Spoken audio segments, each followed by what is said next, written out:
Today you join me down here on the banks of Ashmansworthy Pools once again, where I'm meeting up with Simon Pomeroy, the owner of Pallatrax, where this time we're going to be talking a bit more in depth about bait. So Simon, thank you again for having me down here at Ashmansworthy Pools, and hopefully once again I'll catch some more fish later on, but first we've got to get some filming done. It seems that every time I come down the weather's pretty grotty. Is this a local thing? It's been gorgeous until you turned up again. So no, it's been a miserable summer so far, but fishing weather this is, come on, be positive. Let's get this done then, get the rods out. So we'll talk a bit more about bait company. Obviously everyone knows you through your grips and the stones, but something that a lot of people may not know is you've actually got your own bait company as well. So where did that come about?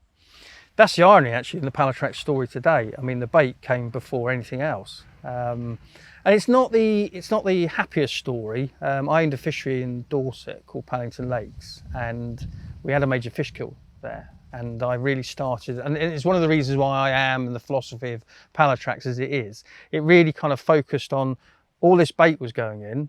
You know, that's why we didn't know what it was made of, where it come from, was it good for the fish and things like that. And so I started doing quite a bit of research, and a lot of it wasn't, I was finding things weren't regulated. There was lots of different kind of grey areas.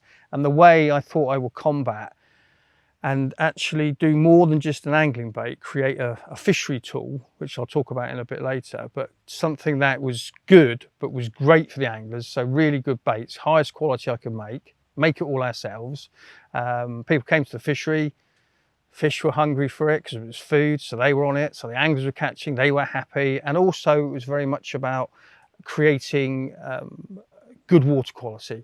So what passed through the fish, or when their baits broke down, they actually weren't harmful in any way. So it's very much a bit of a twin-pronged attack, where it's a fishery management tool foremost, but also the angler then benefits by it being what it is.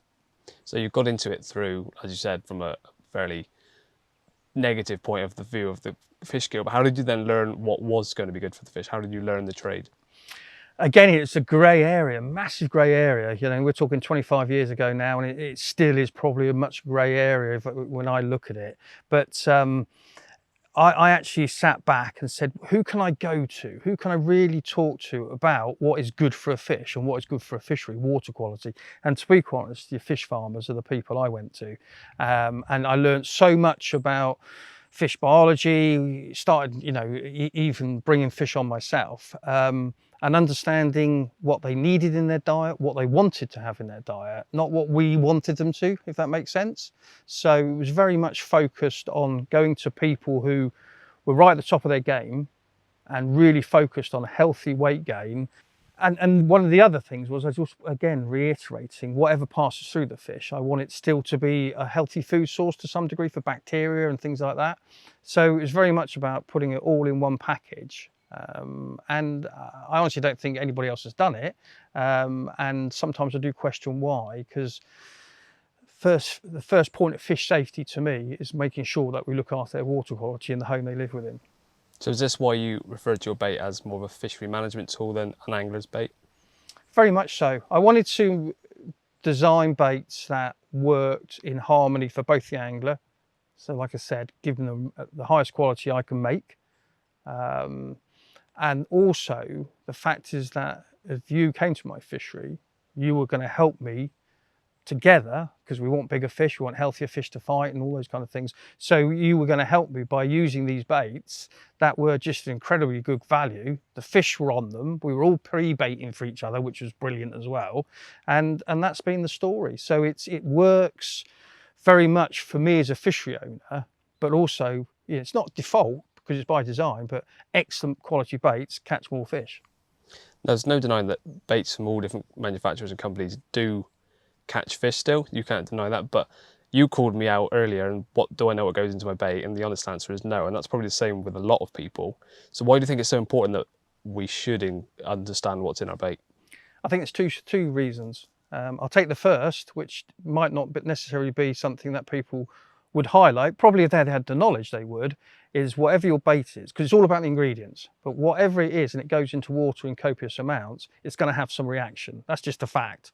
So if we're putting fish safety and water quality right at the top, that's one reason we need to know what goes into bait. Are we actually not harming the environment with fishing? Because like you rightly say, fish will pick up all kinds of stuff. I've caught loads of fish on flavour cork balls, things like that.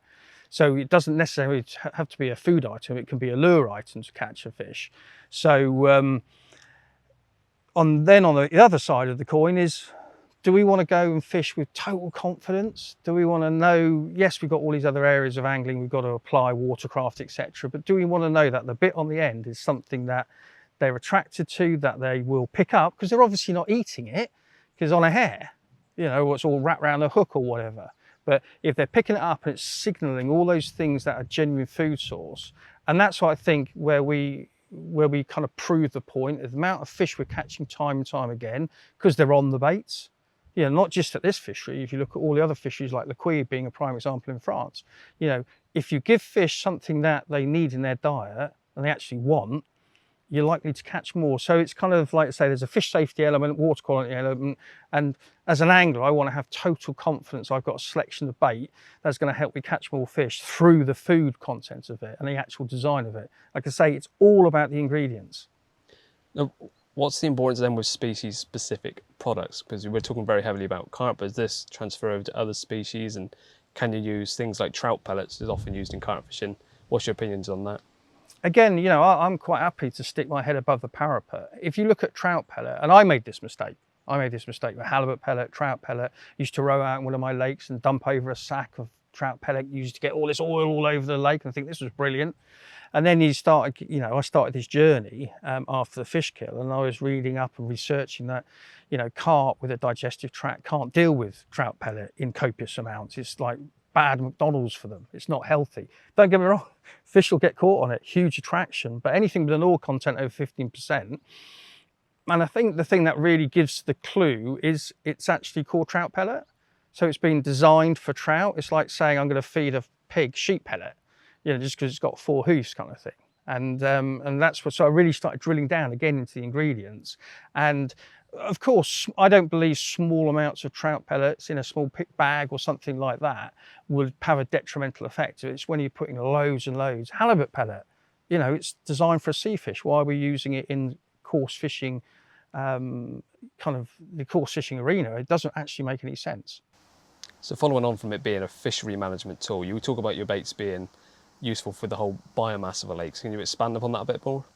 Yeah, I think this is, you know, this is one of the massive benefits for me and other fishery owners.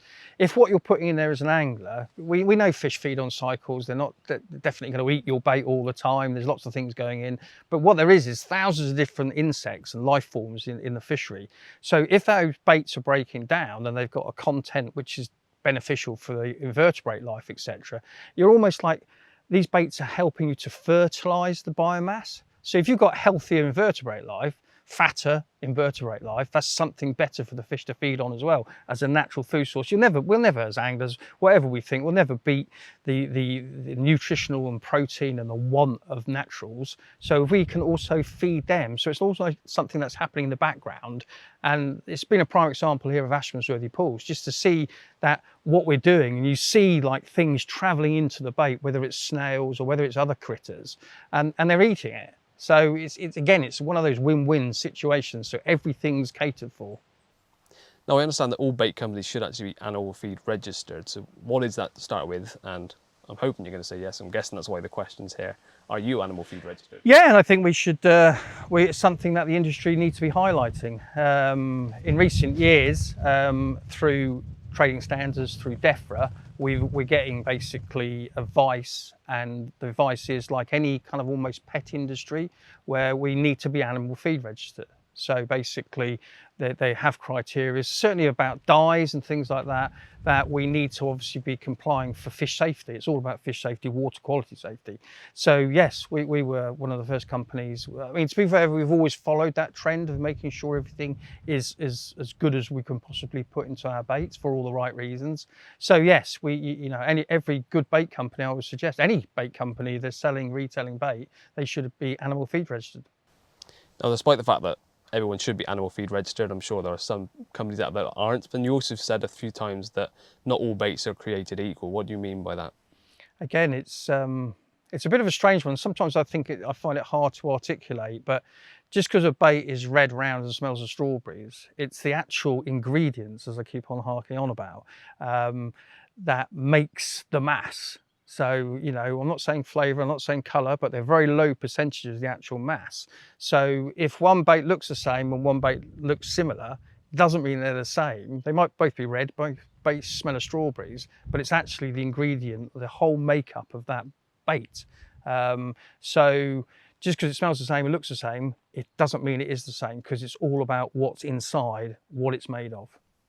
Now, we're not just at your fishery at the moment as well, one of the lovely lakes behind, but I understand the factory is on site as well, where you make all of this bait as well. Yeah, I learned the hard lesson, I suppose, about total quality control. You know, I suppose I look at this fishery and I look at all fisheries, it's like a fish tank. And we've got to make sure that if you've got a fish tank, for you, Curly, if you had a fish tank or a pond in the back of your garden, right, full of some really expensive koi, would you let strangers come up and just throw stuff in there? I would suggest you probably wouldn't. And that's no different. I think that's a right of a fishery owner. I know some anglers will probably say, well, that's not fair. But if we didn't look after the fish and the water quality, we wouldn't have the fisheries. So there is that kind of, you know, that ideal behind it all. So obviously to keep that total quality control, and also I love making bait. I think it's really quite cool to create something that you then catch fish, and other people are going all over the country or abroad catching fish. You know, what we're doing in France or Canada or Holland, I get a sense of satisfaction. I prefer people catching on the gear than me catching on it, in all honesty. So yeah, everything, I created what I call my super kitchen, because I want it to have a standard of cleanliness and everything right up. Yeah, I suffer from OCD, so that helps as well. But the fact is, if we're going to put stuff into the water systems, we need it to be the best, and also the manufacturing process to be the best. And I need to take it from making it from scratch. Everything's made from scratch, taking it through the whole process, and knowing that when it leaves here, not only can anglers be really confident in it, but also I'm confident it's helping in the general environment, as we've mentioned, around the fish and management tool aspects. So going back to the actual bait quality, what makes a bait poor, or what makes a poor quality bait? It's physically the ingredients.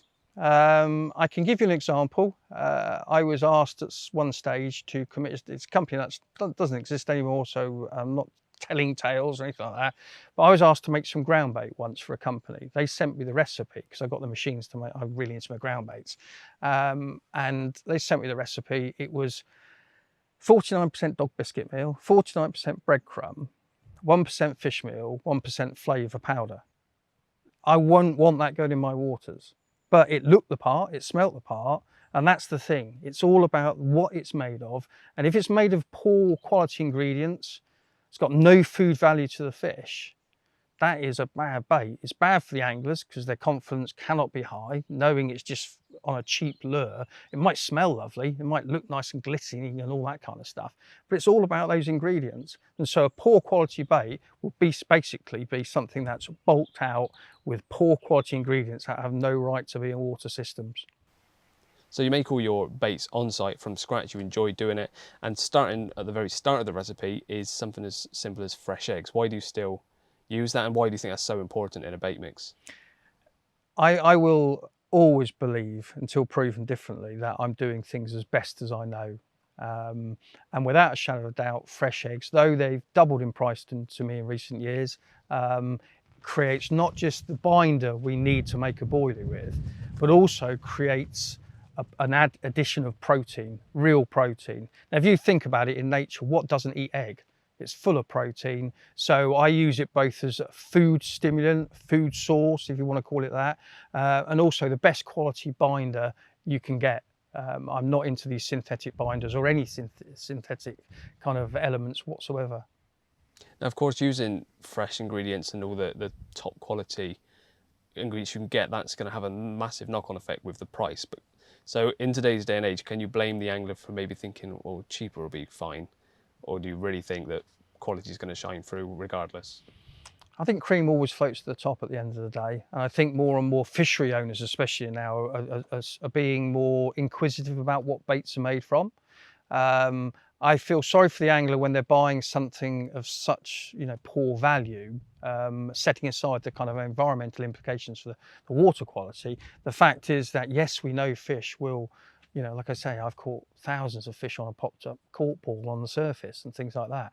So they will pick up, they're inquisitive, they will try things, they will mouth things. So you'll always be, picking up fish on poor quality baits, but you will catch more on better quality baits, I would say. The way I look at it, and this is obviously just from Pallatrax's point of view, and I'm sure, like I say, there's some other great bait companies out there, though, we're more of a biomass food source producer, for want of a better. But like I say, great bait companies out there, but it is all about the ingredients, and it's almost like the fairy up liquid kind of dilemma. You pay more for fairy up liquid, you can get a much cheaper thing from the local supermarket, and it's kind of diluted completely. So you're better off paying for something that's more concentrated, using less of it, because that's a very important aspect in fishing. We don't really think when it goes in, are we feeding the fish up? How much does it take to feed the fish up? It's quite a complex topic, especially when people say, I'm fishing over 10 kilo of bait, and you go, well, what is that 10 kilo made of? And they don't know. So is it good? Is it bad? Is it too much? Is it, all these kind of variable questions come into it. But it is the whole bait thing is a very complicated subject, and because we're not severely regulated, I can see anglers, like I say, tough times out there going for cheapest, but sometimes I would suggest cheap is not as good. I just look at my kids' shoes, and we buy these nice flash shoes, and within 2 months the sole's fallen off. They look all right, but what are they? Are they really any good quality? And it ends up being false economy, in all honesty. Unfortunately, at the moment, everything is still going up, and so people are feeling the pinch, so you can see why they might opt for maybe a cheaper alternative. But with the prices of raw ingredients going up and the bait manufacturing costs going up, how will this impact you? And will you be forced to use any bulking agents? No, I will never do it. I'm not going to do it from kind of a holistic point of view. It would be totally hypocritical, totally wrong. At the end of the day, if I have to put my prices up and I keep them as low as I possibly can, I can assure you, if you see the kind of handmade elements and how we're doing stuff, we don't do huge batch runs, we do small runs, so make sure anglers get the best quality bait we can. I'm never going to do it. I'd rather stop the whole thing overnight.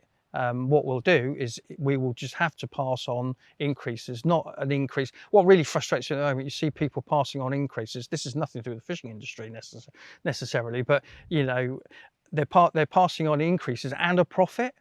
So at the end of the day, if something goes up 10% to me, I'm going to have to put it into the mix, and it will have to go up 10%.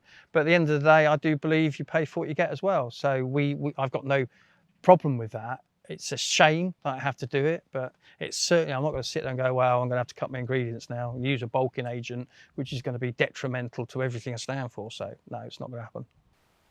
Now, there's a common belief that freezer baits are always going to be better than shelf lives. Is that true? No. And again, just reiterating, it's all about the ingredients. If a shelf life bait has great ingredient profile, does, high nutrition, all the benefits we're talking about, what bait should do for both angler and the environment. But just because, I see this lots of times where people say, all shelf life baits are banned, freezer baits only. But what if the freezer bait is made of poor ingredients? What if it's just a shelf life bait that's been frozen? So again, just because it's cold does not give it a badge of saying this is a good quality bait. Far from it. It's about the ingredients yet again. So shelf life or freezer baits aside, some baits last longer than others, and others just seem to blow is the term that's used. Why do some baits last and others come and then go very quickly? I'm convinced, absolutely convinced, and this is through fishery ownership more than my own angling, is it goes in the water. I've seen it before. It goes into the water, people start catching fish on it, and then it starts to tail off very quickly. And the only reason I believe is because it's not food. And they very quickly realise fish, if it's not a food source, they're not going to eat it. And that is what happens. We've seen that, we've done our own tests over the years and things like that. And it's just complete common sense, isn't it? If I gave you, my analogy has always been, if I had this lovely wax apple, it looked the part, smelt the part, I gave it to you and you took a bite out of it, you're not going to carry on going back and biting it again. And when you're thinking about fish, they have to feed to survive. And when they're feeding, they're actually, using energy. So they need to, at the very least, replace the energy they're using. And so they don't eat something that's not food. Just because the human mentality is saying it's a bait, therefore it must be food. Well, if it's not food, fish won't eat it. And that's why bait blows. Now, you've long been known for someone that creates baits in different shapes, namely the squabs. Why have you made them in that shape, and do you think it makes a difference? Yes, yeah, without a shadow of a doubt, I wouldn't do it else, to be fair. I don't fish on round baits, and I haven't for over 20 years. And the reason is, it's the machinery makes them round. So it's a topic from debate. We could all sit there over a pint and have a chat about it. But at the end of the day, round baits are made round because of the machinery, because it's the most economical way to produce the shape. Okay, it's not for throwing sticks. Throwing sticks weren't made, and then we made boilies. So the more I looked at it, the more, again, looking at how fish can learn from association. If everybody, you know, I'm trying to talk tiny little variables here. If a fish, an individual fish, has been caught on something round time and time again and can detect that, we don't know because we can't ask them the question, why do I want to fish on that shape? And also I started looking at shapes of the round shape underwater. You look at the front of a submarine, for example, it's round because it displaces water. Yeah. So do I want to fish spitting something out, hoping to hook it on the anti-eject, which is going to travel the fastest underwater, has smooth sides, so nothing to hang it up on. So there was no reason other than the basic economy of scale, I suppose, where it's cheaper to make round shapes. The machinery is there to produce round shapes. It all comes from like the sweet market historically and things like that. So it was then a question of, right, if I'm going to sit there and design a shape, what shape can I produce? And you think, well, square would be good. And you think, well, how the hell am I going to, you know, make square baits and things like that? But I developed a way to making the squabs, so you end up with 4 corners. And that gives me the advantages of, I'm not now worried about cross association of a round bait. I've got 4 corners, so when it is ejecting, it's moving, it's oscillating in the mouth, more chance of a hang up. And also when you're fishing on, like in rivers, when we're fishing for barbel or carp or whatever species, it doesn't roll away, it ledges in, and also you can put it on ledges. So it doesn't roll down the banks of fisheries. So if we're fishing, you know, steep margins, it's more likely to hold up. So there's a design behind the whole concept. And it's interesting now because it was something that was poo-pooed and lots of people said, oh, here's Pallatrax, they've gimmicked something. There was never a gimmick. I don't do gimmick. And now seeing some of the what I call major accredited bait companies are now actually replicating and stating for all the reasons I've stated. So, you know what they say, copy is best form of flattery. So, but there is a design behind the shape, and they're a nightmare to make, and they probably cost me twice as much time to make as in the physical making through the machines. It's not an easy process, but if you're going to end up with a benefit at the end of the day, let's put performance over profit and get it right. So that's why squabs are there. Now, that being said, you do still do some round baits because most of us still use them. Some of us still like to use a throwing stick. But one of the ranges is the multi-worm. What was the inspiration behind that? Well, obviously, yeah, we still make round baits. You know, people want round baits, and at the end of the day, when I design something, I very much design it for my own fishing. And if people then, and I have my conclusions, and if people want to migrate to them, fantastic. If not, so we obviously supply round baits. And I'm not saying fish don't get caught on round baits. I'm just looking at all these tiny edges. Multi-worm is, I've always been into natural baits. I think a lot of it came from my fly fishing, early days of fly fishing, when you start to think of entomology and you start to learn about all the different insects, and we're talking thousands of waterborne species of fly. There's all kinds of stuff going on there. The inspiration about multi-worm basically came from, I don't really know how to explain this without sounding, but you're creating something that will rot. Okay, and in nature, things will eat rotting things. So if I infuse a high quality base mix with a load of natural attractant, so with multi-worm we're talking silkworm, mealworm and earthworm, and if I then take when I'm making baits, everything gets ground to a dust, and there's 2 reasons for that. One, it emulsifies quicker. Okay, so it gets out, so it leaks out, and secondly, it's easier for a fish to digest.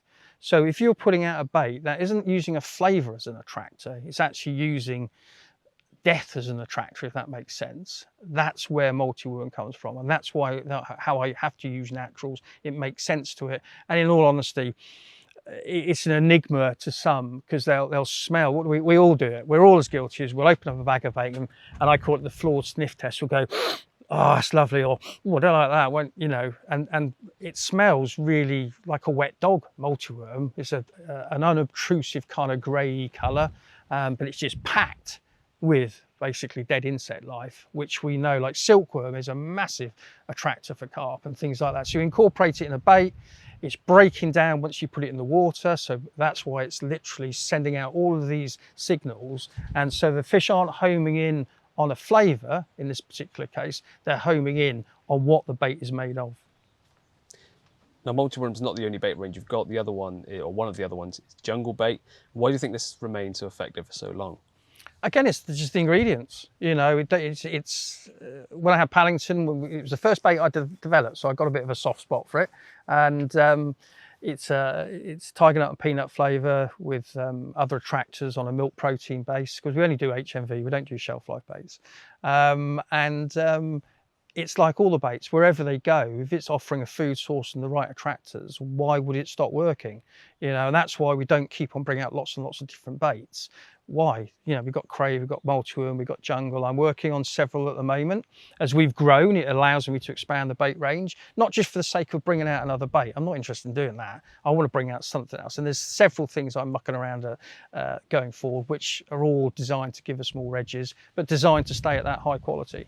So you've kind of touched upon it there, but what does the future hold for Pallatrax baits? Pallatrax generally, it's growing massively. And I do generally thank everybody that supports the brand, because it's been a fantastic, you know, people who are involved with the brand, or the team members, or just the general anglers who are supporting us. Where we'll go now, and we've got a blank canvas. We're a multi-species company. You know, I like catfish, I like match fishing, I like sea fishing. There's all kinds of things we can do going forward. With baits, I think, like I say, I don't think you can almost run out of ideas when you're really looking at it from the natural element, combinations of different things, you know, like maggots or worms, or you can go on. And because we're, you know, we've got the sources where we can bring in things like gamma shrimp. I'm a massive fan of gamma shrimp, and I'm mucking around with that at the moment. So there's lots of things we're doing. I'm not saying that I wouldn't do more flavour baits, because flavours, without a shadow of work. So one day we'll do a film and I'll show you when I'm fly fishing with a cork, and it's a flavoured piece of cork, and how fish will move through 50 chummy mixers and nail that piece of cork. And that's because it's just sensing the flavour through its olfactory system. So it's a blank canvas. It's exciting. You know, there's things I want to do, you know, whether it's barbel fishing or even whether it's sea fishing. Some of the stuff I've got on the pipeline, sea fishing is quite cool as well. But with carp, we're just going to keep to that level, high food source, and amalgamate different naturals is a massive thing. And also amalgamate naturals with flavours. And all our flavours, we blend them here, so they're what we want. We've got a great facility here at Ashmansworthy Pools now. Having our own fishery to test baits on is a massive advantage as well. So yeah, it's just exciting. I'm buzzing, and everybody around us is buzzing that we're growing. What we're doing with you guys is putting the story out more, so at least people can, you know, they can judge, they can be more judgmental about the conclusions. They don't have to agree with me, of course, but, you know, I've got no hidden agenda. We're totally transparent. We're doing it, and it's all come always full circle. It started, unfortunately, with a fish kill, and we're doing what we're doing now, where we've never, ever sold our soul to Satan throughout that journey. We never will. We'll just keep on innovating, developing, and hopefully anglers will keep on gravitating towards us. Lovely. Well, thank you very much again for your time talking through bait. I'm sure there's lots more you've got ticking away in your head that you could have said, but I think you've got a few extra bags of multiworms somewhere, so we can get some rods out as well. I'm sure we can squirrel a couple of baits out for you and your colleague here, Joe, and you get fishing now. We're finishing this filming, so you've caught on it before. I'm sure you'll catch on it again.